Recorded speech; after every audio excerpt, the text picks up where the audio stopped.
Welcome back to my channel Suni's kitchen. Like చేయండి, share చేయండి, subscribe అవ్వండి. హాయ్ అండి, ఎలా ఉన్నారు? నేనైతే చాలా బాగున్నాను. ఈరోజు రథసప్తమి రోజున మనం నైవేద్యంగా పెట్టే ప్రసాదం 10 నిమిషాల్లో ఎలా చేసుకోవచ్చో ఈజీగా మీకు చూపిస్తానండి. ఉదయాన్నే మనం స్నానం చేసి పూజ కోసం అన్నీ రెడీ చేసుకుంటూ పక్కన ఈ ప్రసాదాన్ని 10 నిమిషాల్లో రెడీ చేయొచ్చు. ఎలా చేయాలో చూపిస్తాను. ముందుగా మనకి ప్రసాదానికి ఏం కావాలో చూపిస్తాను. గోధుమ రవ్వ ఒక చిన్న కప్పు తీసుకున్నానండి. ఒక 2 ఇలాచీ తీసుకున్నాను.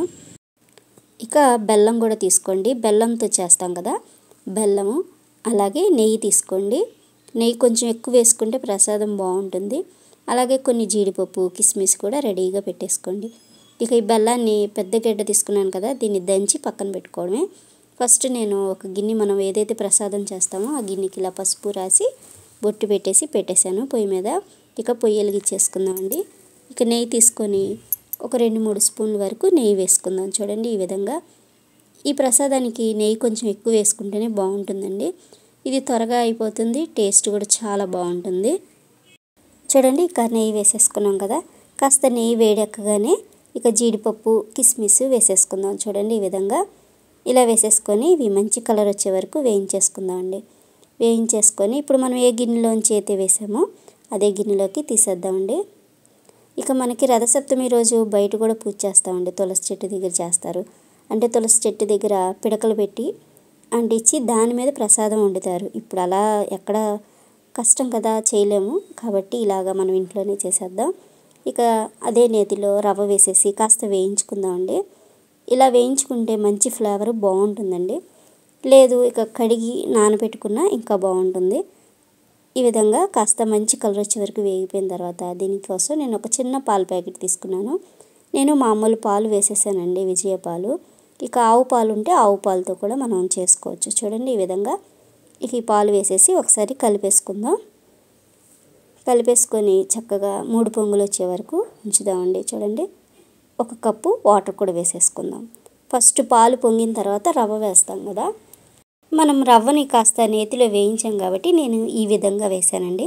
ఇక పాలుని 3 పొంగులు రానిచ్చానండి ఈ విధంగా. ఇక 3 పొంగులు రానిచ్చిన తర్వాత ఒకసారి మొత్తం కలిపేసుకొని లో ఫ్లేమ్ పెట్టేసుకుంటే చక్కగా ఉడికిపోతుందండి. ఒక 2 నిమిషాల్లో ఉడికిపోతుంది. ఈలోగా మనకి పూజకి కావాల్సినవన్నీ రెడీ చేసేసుకోవచ్చు. చిక్కుడుకాయలతో రథం చేస్తారు కదా, ఆ విధంగా ఇవన్నీ రెడీ చేసుకోవచ్చు. నేను బెల్లాన్ని దంచి పెట్టాను కదండి. 1 కప్పు రవ్వ వేసాం కాబట్టి 1.5 కప్పు బెల్లం సరిపోతుంది. ఇంకా స్వీట్ తినేవాళ్ళు ఉంటే 2 కప్పులు వేసుకోవచ్చు. చూడండి, బెల్లం వేసేసి ఇప్పుడు పాలు విరిగిపోతాయి అన్న ఇది ఉండదు. ఎందుకంటే మనకి చక్కగా అందులో పాలన్నీ పీల్చేసుకొని ఉడికిపోయింది కదండి. ఇప్పుడు ఇంకొక 1/2 కప్పు బెల్లం కూడా వేసేసుకొని ఇలా కలిపేసుకుందామండి. కాస్త దగ్గర అవుతున్నప్పుడు 2 ఇలాచీ తీసేసి ఇలా దంచి వేసేసుకున్నాను. మనం ముందుగా వేయించి పెట్టుకున్న జీడిపప్పు, కిస్మిస్ కూడా వేసేసుకోండి ఈ విధంగా. ఇక ఇప్పుడు ఒకసారి కలిపేసుకుందాం. లో ఫ్లేమ్ పెట్టుకోండి, ఎందుకంటే ఇది దగ్గరికి అయిపోయేసరికి అడుగు పట్టేసే ఇది ఉంటుంది కదా, అందుకనే. చూడండి, చక్కగా బెల్లంలో ఉడికి మనకి దగ్గర అయిపోయింది. ఇంకా ఒక 2 స్పూన్లు నెయ్యి వేసేసుకున్నానండి పైన. వేసేసుకొని ఇలా కలిపేసుకుందాం. మనం నైవేద్యం తీసి దేవుడికి పెట్టడానికి ఒక గిన్నె పెట్టుకుంటాం కదా, ఆ గిన్నెలోకి ఇలా తీసేసుకొని ఇక రెడీ చేసి పక్కన పెట్టేసుకున్నాం అనుకోండి. మనకి పూజ అయ్యేసరికి ఇది కాస్త చల్లారుతుంది కాబట్టి ఇక మనం పైన కాస్త నెయ్యి వేసి నివేదన చేసేయడమేనండి. చాలా సింపుల్గా అయిపోయింది కదండి. పొద్దునే 10 నిమిషాల్లో మనం ఈ విధంగా రవ్వతో అలాగే పాలు, నెయ్యితో ఇలా ప్రసాదం చేసి మనం సూర్యభగవానుడికి నివేదన చేయొచ్చు. చాలా సింపుల్గా అయిపోయింది. ఈ విధంగా 10 నిమిషాల్లో మీరు కూడా ఆ సూర్యభగవానుడికి ప్రసాదం చేసి పెట్టేయచ్చు. ట్రై చేయండి. Thank you for watching my video.